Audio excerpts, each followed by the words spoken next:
अभी अभी जब हम लोग बैठे थे, एक छोटी बच्ची रो रही है, तो सामने गुरुवार ने कहा कि उसकी माँ नहीं मिल रही है। बच्चे को पता नहीं कि वो क्यों रो रही है, लेकिन उसकी माँ मिल जाएगी तो वो चुप हो जाएगी, क्योंकि उसके मन को तलाश थी अपने माँ की। लोग उसको मिठाई देंगे तब भी वो रोती रहेगी, लोग उसको खिलौने देंगे तब भी वो रोती रहेगी, लेकिन जब माँ की गोद मिल जाएगी तो वो शांत हो जाएगी, क्योंकि उसको माँ चाहिए। लेकिन बच्चा बोल नहीं पाता, तो बच्चा अपने शब्दों को, अपने भाव को शब्दों में ढाल के व्यक्त नहीं कर पाता। वैसे ही साहब श्री उस समय अपने भाव को जो वो चाहते थे शब्दों में व्यक्त नहीं कर पा रहे थे। लेकिन एक दिन ऐसा आया जब उनके जीवन को ठहराव मिला, जब एक स्थान में जाके वो ठहर गए, और वो जगह थी आरा जिला का गांगी शमशान।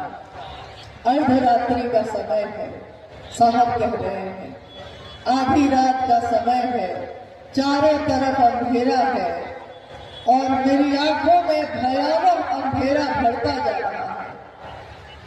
मैं अपनी आंखों को उस अंधेरे में खोल कर देखने की कोशिश कर रहा हूँ, लेकिन मुझको हताशा और निराशा के सिवा कुछ नहीं मिला। मेरी आंखों में, मेरे हृदय में एक पीड़ा है, एक दर्द है, जैसे बर्फ के पहाड़ से कोई फिसल कर गिर जाए, ऊपर पहाड़ से कोई फिसलता चला जाए और उसका शरीर लहूलुहान हो जाए, तो उसके शरीर को जैसी पीड़ा होती है, वैसी ही पीड़ा, वैसा ही दर्द मेरे दिल में उठ रहा था। उस समय मेरे मन ने सोचा कि पिछले 14 वर्षों से मैं भटक रहा हूँ, इतने गुरु मिले, कहीं कुछ भी हासिल नहीं हुआ, और आज अपने जीवन को नष्ट कर लिया मैंने, कुछ भी हासिल नहीं हुआ।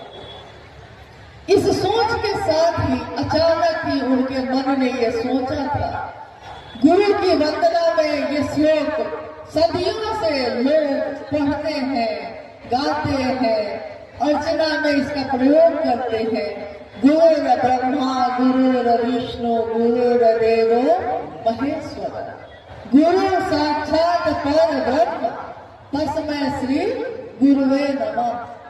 गुरु में ब्रह्मानी शक्ति होती है, पैदा करने की शक्ति। गुरु में वैष्णवी शक्ति होती है, यानी जीवन को चलाने की शक्ति। गुरु में रुद्रानी शक्ति होती है,